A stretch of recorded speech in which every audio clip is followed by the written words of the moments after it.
aure, aure bokum sure ajala. E o xixedaio olori unche. Ero, ero. E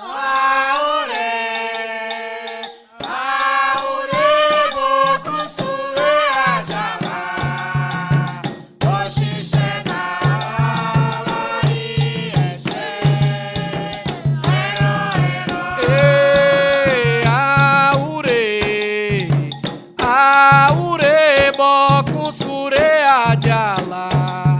E o xixedaio olori unche. Ero, ero.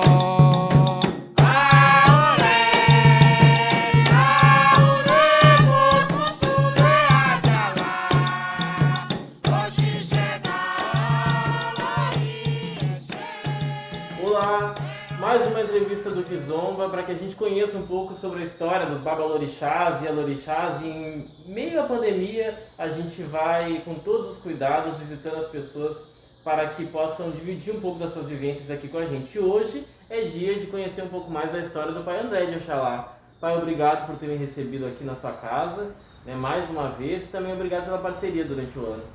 Eu que agradeço poder participar, né? E passar um pouquinho também da história também pro pessoal também. Perfeito. Começar do começo, sendo redundante, né? Pai, onde é que o senhor conheceu religião? Religião desde pequeno, né? Me criei dentro da religião. Minha mãe, a mãe Nídia de Oxum Olobá, né?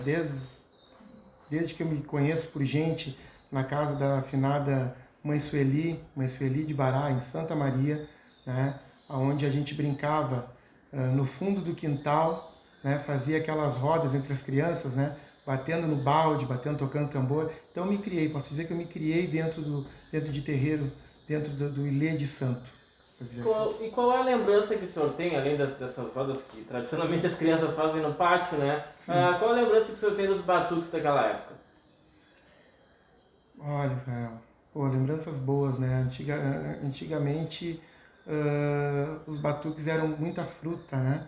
Muita fruta, não tinha tanto essa questão assim. Tinha o doce, mas era muita fruta. Distribuía muita fruta. O orixá ficava mais tempo na terra, era mais saudado, né? Eu me lembro que pegava várias vezes, né? Eu já era um pouco maior assim, me lembro, né? E muitas vezes chegava o orixá e me carregava para a porta, ia na porta, voltava para o quarto de santo, mesmo sendo grande, pegava no colo e me levava na porta, voltava, apresentava. Então isso é uma coisa que me marca até hoje, sabe? Essa coisa assim do amor assim que a gente tem, sabe? Pelo orixá, pelo santo, assim, aquela coisa de, desde pequeno, tu reverenciar, saudar o orixá, né, com vontade. E eu procuro trazer isso até hoje, né, para dentro da casa, para dentro do Ilê, né, aquela coisa de amor mesmo, de devoção ao orixá. Se o orixá vem à terra, é para nos trazer alguma coisa de positivo, uma coisa boa. Então esse carinho que eu recebi na infância é o mesmo carinho que eu procuro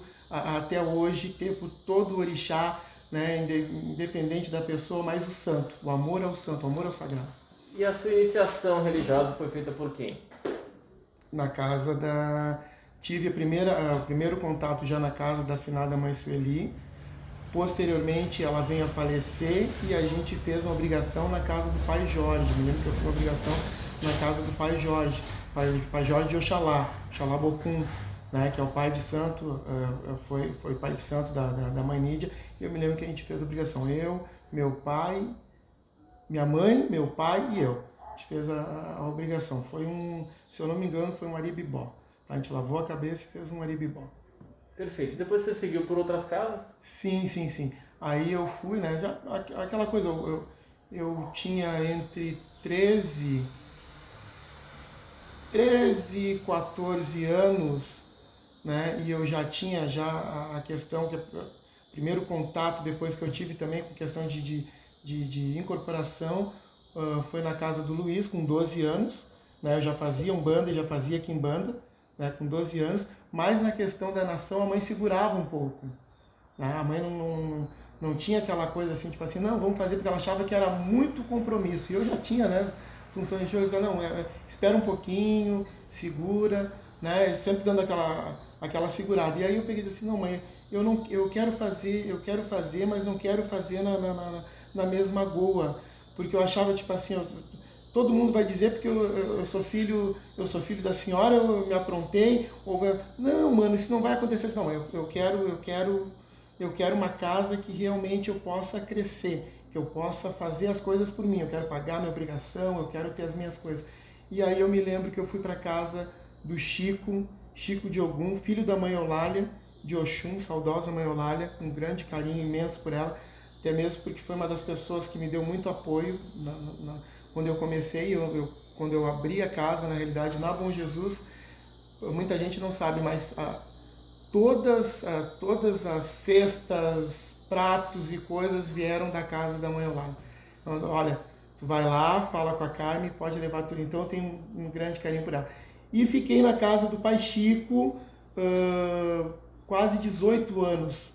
Então o Chico praticamente fez a minha formação, né? Se eu me tornei o homem que sou e com família, com tudo, eu devo muito ao pai Chico, porque foi realmente a pessoa que fez a minha formação da parte da adolescência até quase a minha maioridade já. Você aprontou lá? Sim, me aprontei na casa do pai Chico, me aprontei no Axé de Ogum. E depois? Depois, né, essas coisas, coisas da vida, do destino, né, acabamos tendo um desentendimento, né, e eu optei por deixar o axé, né, mas o carinho, o respeito e a admiração com certeza continua até hoje, né, isso não diminui nada, conversamos tudo, né, e me dou com o pai Chico, já tive em festas do pai Ogum, mas acabei optando por ir à casa do finado saudoso pai Nazário. Na casa do pai Nazário, o senhor ficou quanto tempo até o falecimento dele, né? 3 anos. 3 anos. 3 anos, um ano, porque a princípio quando eu fui jogar com o pai Nazário ele já estava restringindo muitas vezes a questão de filho de santo, né? Então quando eu fui jogar com o pai Nazário, eu me lembro que eu marquei com ele, e ele marcou tipo assim, deu uma semana, né? Só tu vem aqui que eu tô de obrigação, mas depois que eu terminar a obrigação do pai Bará, em agosto, depois que eu terminar eu vou jogar, e aí nós vamos conversar, eu vou poder te atender melhor, porque agora eu tô na obrigação, eu não posso te atender. E a gente marcou, eu tive na outra semana lá, e o pai Nazário jogou pra mim tudo, viu tudo, tinha um búzio maravilhoso, o pai Nazário era fantástico, uma pessoa maravilhosa, sem palavras também. Jogou e ele disse assim pra mim, não, meu filho, quem sabe eu não fico como teu padrinho. Eu não fico como teu padrinho. Porque tu já tem casa aberta, tu já tem filho de santo, tu tem as tuas manias e eu tenho as minhas. Quem sabe eu não fico como teu padrinho. Eu disse assim, pai, se o senhor está vendo aí, eu não preciso de padrinho. Eu não preciso de padrinho, eu preciso de um pai. Eu preciso de um pai. E eu vim aqui para saber se o senhor me aceita. Se o pai Bará me aceita na sua casa. Né? E já tinha um irmão de santo meu, que é meu padrinho, né, na casa do pai Nazário. Minha primeira madrinha foi a mãe Giza, mãe turca, né, de Ogum, na casa do pai Chico. E o meu segundo padrinho, dentro da questão religiosa, é o pai Jário, de Bará, que era foi meu irmão, né, foi meu irmão, e depois... foi meu irmão 2 vezes, foi meu irmão no Chico e depois, posteriormente, foi meu irmão no pai Nazário, e eu escolhi ele já por ele estar dentro da casa. Conheci o pai Nazário, né, e o que me levou aí para casa, que é muito importante, foi a questão de conhecer o pai Nazário desde pequeno. Eu tinha adoração pelo pai Bará, desde pequeno. Eu me lembro de ter ido numa festa do pai Nazário, na Otto Niemeyer, que era pequenininho, e eu fiquei, a minha mãe entrou, né, e eu fiquei na rua, assim, olhando para a porta, só que não sai daqui, que minha mãe sempre foi muito rígida na questão de religião, tu não sai daqui, fica aqui sentado, e eu fiquei sentado. E quando o Bará do pai chegou, entendeu, aquela coisa assim de santo, assim, sabe, fazer aquela festa, aquele monte de orixá chegando, pra mim foi espetacular, assim, uma coisa assim que eu era criança, então eu nunca tinha visto aquilo, sabe? Fiquei maravilhado. Eu sempre disse, eu quero fazer religião, eu quero ser filho do Pai Maravilhoso. Para de bobagem com você. E eu sempre com aquela coisa. Então, quando eu tive a oportunidade, eu fui procurar o pai. E aí fui jogar. Ele disse, bom, meu filho, eu vou dizer uma coisa para ti. Eu vou ver se tu vai te adaptar aqui na Goa, aqui no Ilê, porque tu já tem a tua casa e eu quero ser bem sincero contigo, eu não tenho muita paciência aqui, quem manda a última palavra é a minha. Entendeu? Se eu disser para ti, faz, tu vai fazer. Então, por isso que eu estou dizendo, eu conheço a tua mãe, eu tenho uma amizade antiga com a tua mãe, eu não quero estragar a amizade que eu tenho com a tua mãe. Não, pai, só pode deixar, tá? Então eu vou fazer o seguinte, eu não vou lavar tua cabeça. Tem 3 anos na casa, mas 2 anos como filho mesmo, de cabeça lavada. Eu vou te deixar em Oré. Eu vou te deixar em Oré. Eu disse assim, como assim, pai? Eu não vou te lavar tua cabeça, eu vou te deixar por um tempo, até a hora que o pai Bará determinar que eu tenha que lavar a tua cabeça. Então a gente vai te observar, vou ver como é que tu vai te adaptar à casa, para depois sim a gente fazer um compromisso maior. Tu aceita? Aceito. Não tem problema nenhum. Aceitei tudo, eu fiquei em Oré. Primeira obrigação que teve, primeira obrigação, nunca me esqueço, né? Primeira obrigação, porque a gente tinha uma coisa dentro da casa, né? Que era antes das obrigações, o pai sempre fazia uma janta para os filhos. Todos os filhos, tu vinha do trabalho, vinha cansado, então tu jantava, né? Ele fazia uma janta, arroz, feijão, um bife, ovo, aquela coisa toda, e todos os filhos antes jantavam, antes de começar a obrigação. Aí ele perguntava, todo mundo bem, todo mundo não está com fome? Então agora nós vamos fazer religião, agora nós vamos fazer o santo. Agora nós vamos fazer religião. E depois que todo mundo terminou de jantar, ele disse assim, fulano, e tu, meu filho, lava a louça. Eu disse, eu não lavo louça nem na minha casa, né? Não lavo louça nem na minha casa. Eu disse, sim, senhor, pai, pode deixar que eu vá. Fui lá, lavei a louça, ajudei o pessoal todo, fomos para dentro do salão, começou a obrigação. Cortou a ave, cortou o quatrupé, ele olhou para mim, meu filho, limpa o chão. Eu disse assim, sim, senhor, pai, vamos limpar. Limpei o chão tudo direitinho, fiz tudo que tinha que fazer, mas eu senti que aquilo era para testar, sabe, para fazer, vamos ver se realmente... Para me aguçar. Justamente, vamos ver se realmente tu tem interesse nisso aqui. E passando aquilo ali, terminou essa fase de Oré de 1 ano, entendeu? Ele me chamou numa tarde lá, uma terça-feira, meu filho, o pai quer conversar contigo, tu vem aqui que eu preciso conversar contigo. Eu disse, o que será que o pai era uma pessoa assim que ele conhecia, realmente ele conhecia o filho. Podia chegar da maneira que fosse na casa, no Ilê, tá? Ele olhava para ti e disse assim, o que está acontecendo? Tu não está bem. Espera um pouquinho que nós vamos conversar. Deixa eu atender que nós vamos conversar.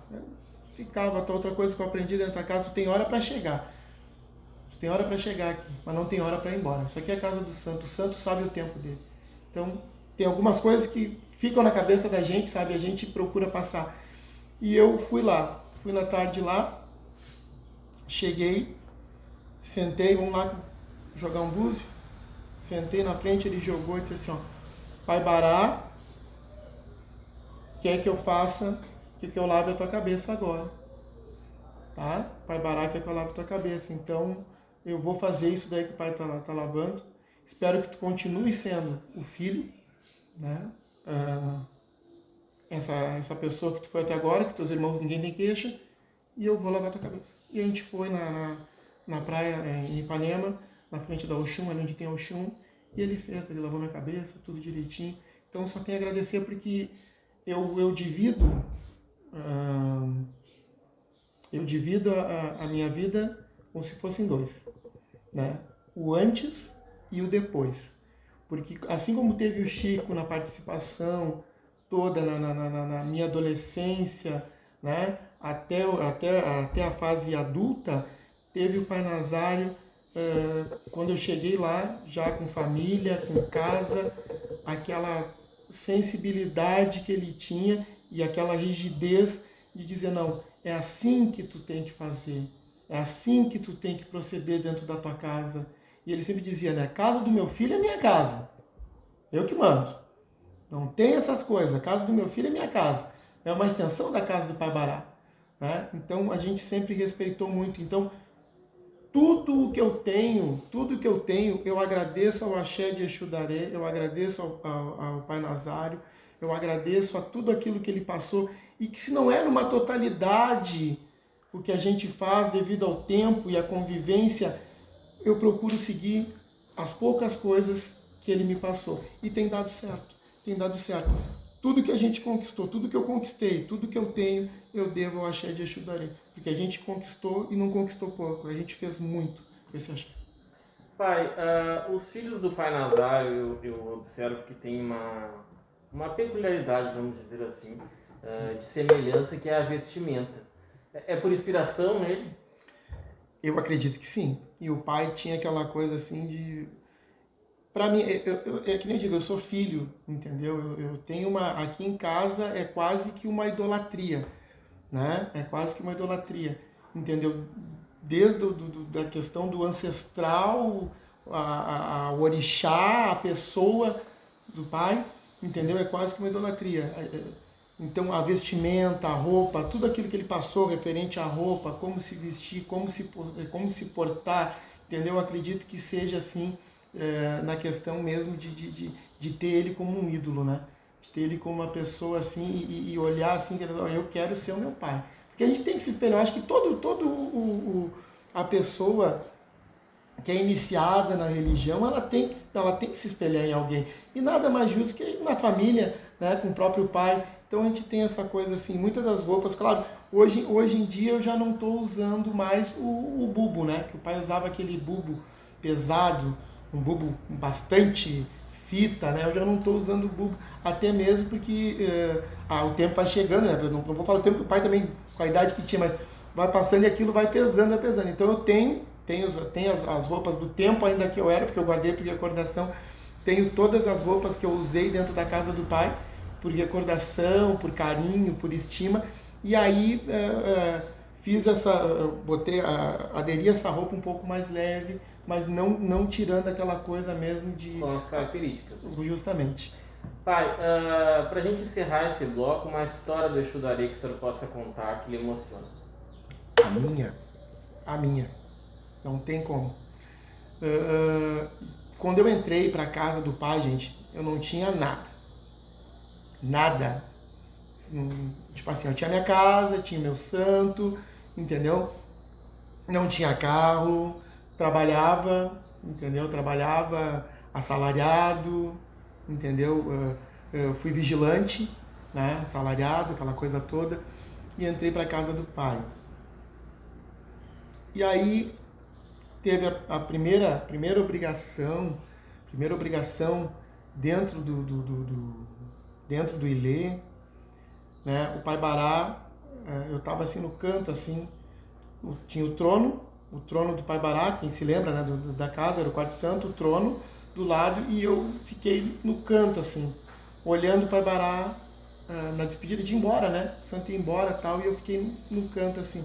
E o Pai Bará fez aquela festa toda, né, rezando, e abraçava um, abraçava outro, beijava assim o ori, né? Aquela coisa de carinho do orixá, né? E foi indo para a porta, assim, lá na porta, eu estava assim no canto, assim, do lado do trono, assim, ele parou, ele estava na porta, ele fez aqui, ele parou e me olhou. Quando ele me olhou, tava um monte, assim, de santo, né, os filhos, ele parou, me olhou, saiu e foi lá, onde eu estava. E disse para mim, quem corre, cansa. Quem espera, alcança, meu filho. E o ano que vem, na festa da matriarca dessa casa, o senhor vai estar com o seu pé de borracha. E o senhor vai trazer a chave aqui para mim. Me deu um abraço e fez aquele, como ele fazia, se abria assim os braços, né? E foi embora. Voltou para a porta e foi embora. E aquilo ficou, disse, tá, se o Pai Bará tá dizendo, né? Então tá, continuei. Passou aquela coisa toda, eu já estava juntando ali, suado, dinheiro, aquela coisa toda. Tava juntando dinheirinho, vou comprar um carro mesmo.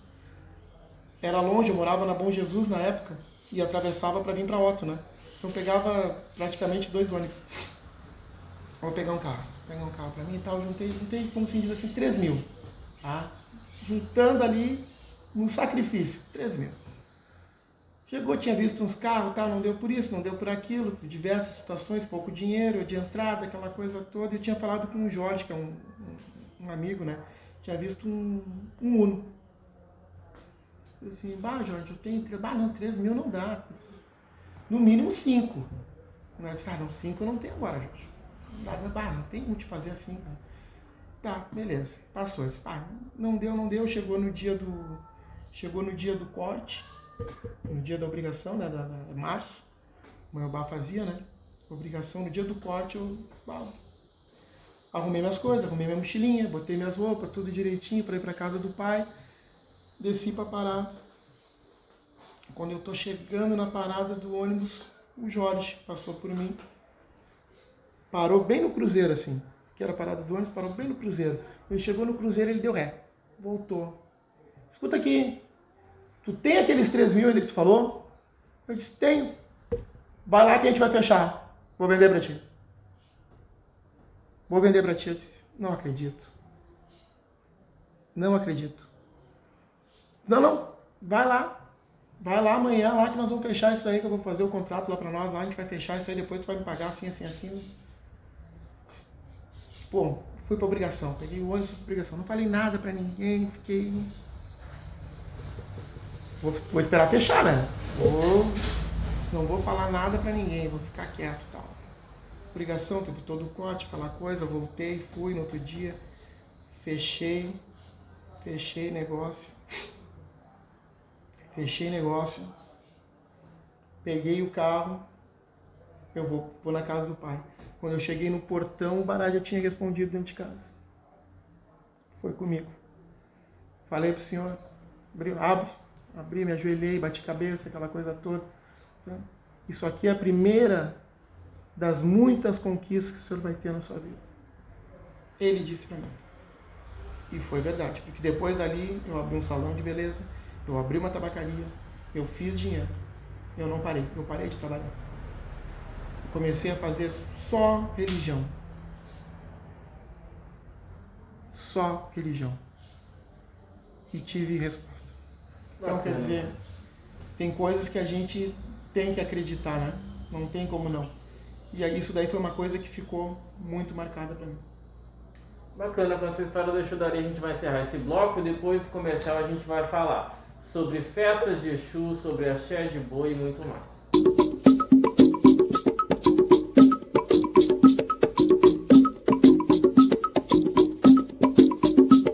Voltamos aqui neste bate-papo com o pai André de Oxalá, contando um pouco da sua história. Pai, nos últimos meses o senhor tem sido bastante falado nas redes sociais, né? Um dos motivos é as festas de Exu que o senhor faz. Divide opiniões, né? Há pessoas que gostam, que acham bonito, e há pessoas que dizem que não é preciso uma grandiosidade de festas assim. Correto. Como é que o senhor encara tudo isso? Com naturalidade, né? E vejo também a questão, tipo assim, hoje em dia, as festas de Exu, né? Eu gosto do saravá. Eu gosto do saravá. Eu gosto da magia do espírito, eu gosto da magia da entidade, sabe? E isso eu procuro fazer dentro do terreiro. Agora, quando se trata de homenagear, né, aquela coisa que o terreiro realmente não comporta um número de amigos, porque hoje em dia as festas de Exu são 500, 1.000, 1.200, 3.000 pessoas, não comporta dentro do terreiro. Então a gente muitas vezes... por vontade também da entidade também, que se faça fora, se faça no salão, que se faça nas quadras, que se faça em outro lugar, justamente para que todas as pessoas venham dar um abraço, venham comemorar e prestigiar a festa. Então tem essa questão da festa, assim como tinha, mas isso daí é uma coisa também, Israel, que já vem também dentro de Tars, de muito tempo, né, que eu digo, me refiro. Antigamente o Exu não usava sapato. era o Exu de pé descalço, né? Tinha toda essa coisa. Então, tipo assim, ó, agradeço a Mãe Ieda, porque o seu Sete é um dos percussores nessa questão, em questão de elegância. O seu Sete é um lorde, né? É um lorde. E não perdeu a essência. E é isso que a gente procura fazer. Eu sou muito... na questão de Quimbanda, você que me perguntou, mas vou ser obrigado. Minha inspiração dentro da Quimbanda é o seu Sete. O seu Sete é um lorde.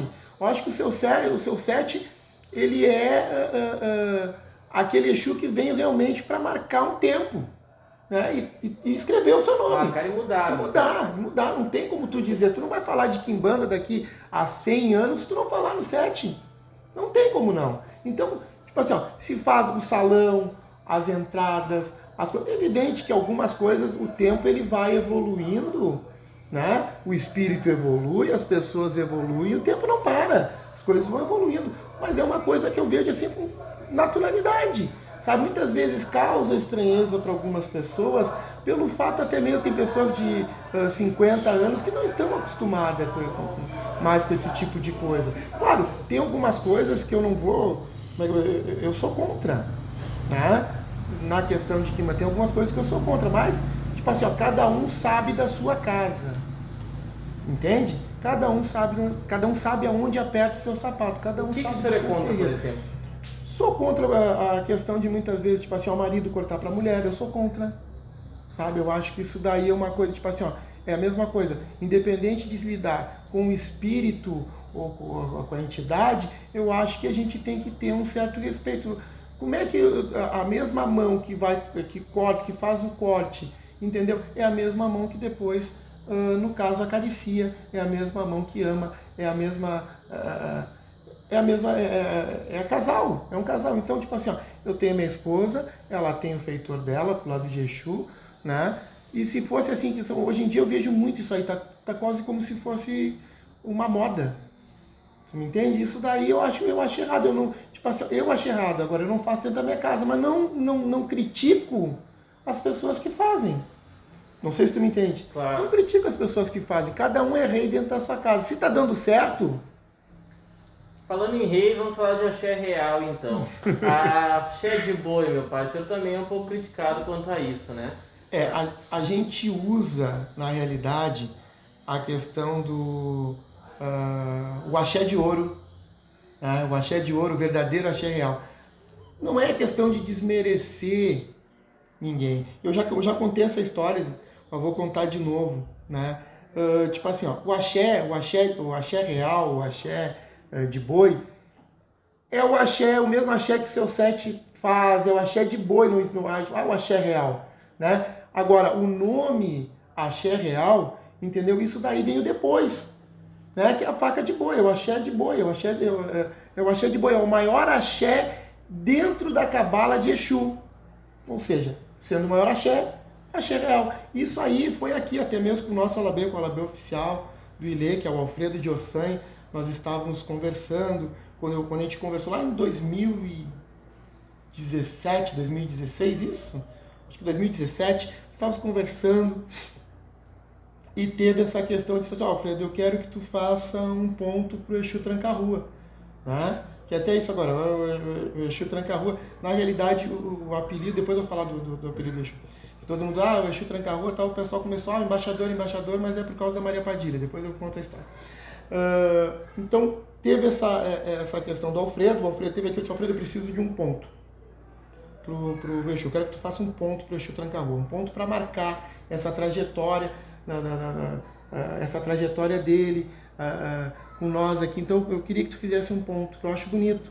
O Alfredo, não, vamos fazer um ponto sim e tal. Aí ele pegou e disse assim, qual o maior axé dentro da cabala de boi? Dentro da cabala? É o boi. Mas então esse é o axé real. E aí ele fez o ponto, né? Ele tem axé real. E ficou. Aquilo não foi uma coisa proposital, entendeu? Mas acabou marcando, né? Acabou marcando. As pessoas acabam linkando muito essa questão, né? O axé real, o axé de boi. Mas é o axé de boi, né? Então foi feito. Ele pegou e fez todo o ponto, justamente usando os elementos que tem na cabala de Exu Tranca-Rua, usando toda tudo que tem na cabala dele, toda a história, mais ou menos, ele procurou traduzir nesse ponto aí. E foi um ponto que ficou. Sim. Né? Agradeço ao Alfredo, não posso, sempre quando a gente fala, eu sempre agradeço ao Alfredo pelo ponto. Esse ponto hoje está estourado, está na Argentina, está em tudo que é lugar. Né? Ele mesmo dizia, nem ele eu acho que pensou que esse ponto fosse tão longe. Pai, o seu tempo de religião, o seu tempo de Exu, o seu tempo de faga de boi, às vezes é contestado, né? A gente tem aqui, por exemplo, uma boa prova da abertura da casa, né? Sim. Que vem depois, claro, do tempo de religião, que é de 97, um certificado assinado pelo nosso saudoso e querido Babalorixá Jorge Berardi, da Fobras. Então, segundo este documento, a sua casa vai fazer 24 anos de aberta pela Fobras. Talvez tivesse algum tempo antes, né? Sim. De apronte, quando eu comecei, gente, tipo assim, ó, na realidade, com 11 anos, tá? Quando eu fui no terreiro e eu me incorporei sem a minha mãe saber, tá? Me incorporei sem a minha mãe saber, eu fui a convite de uns amigos, fui no terreiro e acabei me incorporando. A minha frente, na realidade, não é Exu Tranca-Rua. A minha frente é Pombagira Maria Padilha da Figueira. Tá? A minha frente. Tá? Quem trabalha, quem faz a magia, quem corta para os filhos, quem corta para o Exu Tranca-Rua, quem faz toda a magia dentro do terreiro, é Pombagira Maria Padilha. E eu tinha 11 anos, 11 para 12. Tá? Vim para casa, a cabocla da minha mãe, sem eu falar nada, sem ninguém falar nada, ela chegava e descarregava na sala. Né? Na sala. Tinha um congalzinho, ela chegava, descarregava, chama o quindim, chama o outro quindim, que era eu e minha irmã, afinada minha irmã. Ela chama o quindim, aquele maior, chama aquele quindim maior que eu quero falar com ele. Poxa. Aí foi lá, chamou, tal, olha, na frente do meu pai, disse assim, ó, ele mexeu com quem não devia de mexer, o senhor pode levar ele, porque ele tem que desenvolver, ele tem um caminho para seguir. E o meu pai ficou louco, né? Meu pai não sabia. Mas como? Onde é que tu foi? Como tu foi? Não sei. Interrogatório, toda aquela coisa toda de pai mesmo, né? Preocupação e como isso, toda...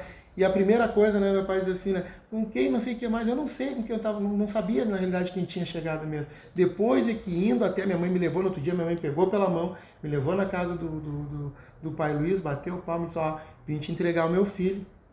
Ele disse que incorporou aqui, tá? E eu quero que ele siga. E eu vim aqui conversar com o senhor que eu vou lhe entregar, eu vou confiar no senhor para fazer. Disse pro pai Luiz, não, tá, tudo bem, meio assustado, porque a mãe gritou, né, a mãe era, né, gritou, ele fala alto, aquela coisa toda, não, senhora, pode deixar, vamos conversar, entre, não precisa entrar, só vim falar isso aí pro senhor, que ele vai vir aqui, meu. Não, tudo bem e tal, ajeitou, e aí depois a gente ficou, Pombagira Maria Padilha, e aí depois em seguida, ela mesma ficou só para questão de trabalho, e Exu Tranca-Rua começou a vir, e foi ele que fez toda a caminhada, né, mas Maria Padilha é minha frente, ela que corta, ela que faz tudo. E aí, quando meu pai ficou sabendo, assim, com quem é que ele está trabalhando, meu pai perguntou, né? Minha mãe disse, ele trabalha com a Maria Padilha. E disse meu pai, não! Como é que tu vai me deixar esse guri trabalhar com Pombagira? Esse guri vai virar puto. Não, tu não deixa trabalhar com isso daí, que isso aí vai virar puto, não vai... Para com essas bobagens, que isso aí não existe, tá. E aí em seguida, depois, claro, não por interferência dos meus pais e tal, mas pela própria entidade, o Exu Tranca-Rua já estava trabalhando e seguindo essa trajetória aí. Então, já desde os 11 para 12 anos, e eu me aprontei, eu ganhei o axé, porque, segundo o pai Luiz, essa Pombagira é uma Pombagira que ela já estava nesse plano espiritual. Né? Ela já tinha uma caminhada nesse plano espiritual. Então ele disse, eu vou fazer o boi. Com o boi, foi a última obrigação de boi, o boi do veludo, na Vicente Montegia. Né? Então acabou se fazendo essa obrigação, a obrigação a qual eu tenho até o dia de hoje e dou seguimento. Perfeito. Babalorixás e alorixás que o senhor admira? Claro, gente, fora as pessoas que já não estão mais conosco, né, que é o Pai Nazário, né, e a Mãe Sueli, que são pessoas que não estão, mas meu pai de coração, que eu digo, né, o pai Marquinhos, é uma pessoa que eu admiro muito, é o meu Babá Egum, é a pessoa que sentou meu balé, fez obrigações aqui para mim. E tivemos maravilhosas respostas, né? Não tem como dizer que não. Então é uma pessoa que eu tenho uma profunda admiração. Pai Cleon de Oxalá, também outra pessoa que eu tenho uma enorme admiração pela postura, pela maneira de conduzir. A gente sempre procura, nós mais novos, né? A gente sempre procura tirar das pessoas que já têm uma trajetória religiosa, né? Aquela coisa da postura, né? Como é que é a postura, como é que procura lidar dentro do Ilê. Então o Pai Cleon é uma pessoa excepcional, a maneira que ele conduz a obrigação, a maneira de se portar. O Pai Marquinhos, pela questão do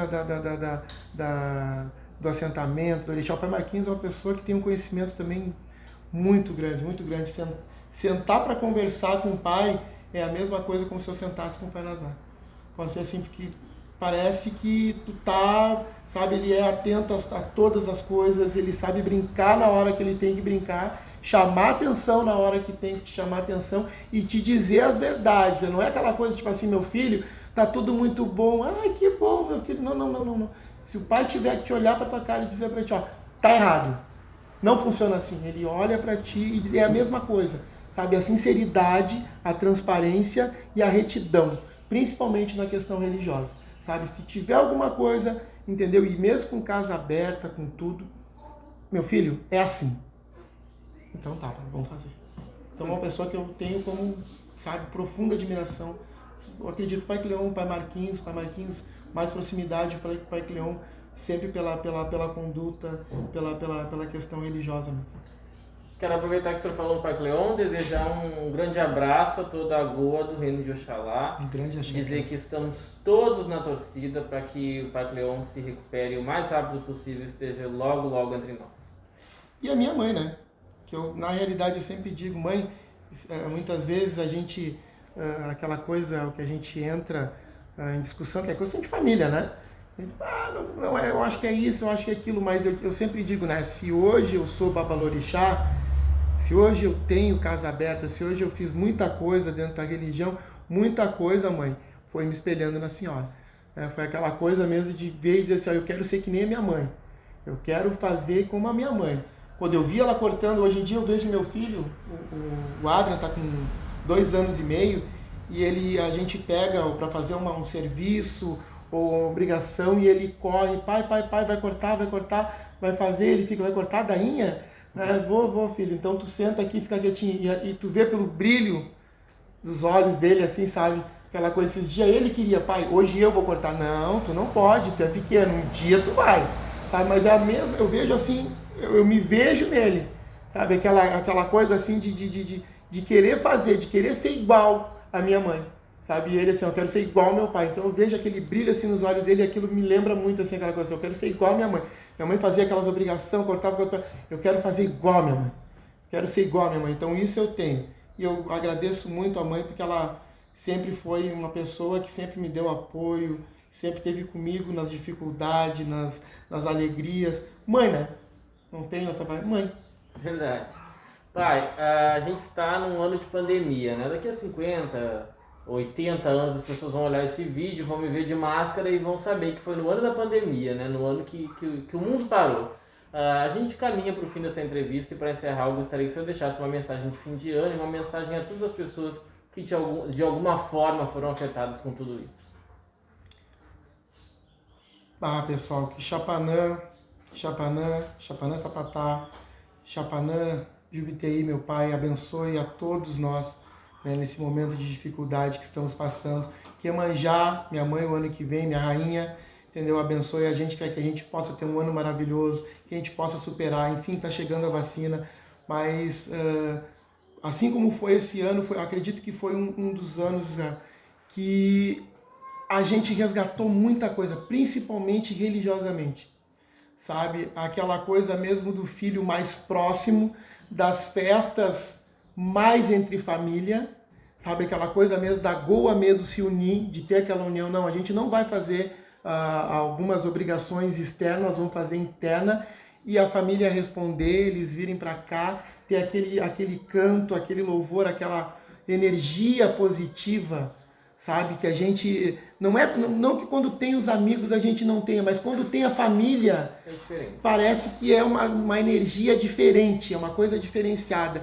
Então, teve essas coisas positivas. Claro, o negativo foi a perda de muitas pessoas queridas, sabe? Muitas pessoas que ficaram doentes, que estão sofrendo, e a gente reza para que tenha um pronto restabelecimento, para que essas pessoas voltem para o nosso convívio e, enfim, possamos ser felizes. Tá? Não vou me estender muito, que senão a gente... Não, com certeza o Padre André tem muito mais histórias para contar, e a gente já adianta aqui que o ano que vem ele vai estar conosco no ano inteiro no Kizomba, toda semana orientando as pessoas que precisam de uma palavra amiga aí. As redes sociais, as páginas do Padre André estão aqui na cabeceira desse vídeo, e a gente volta no próximo Kizomba.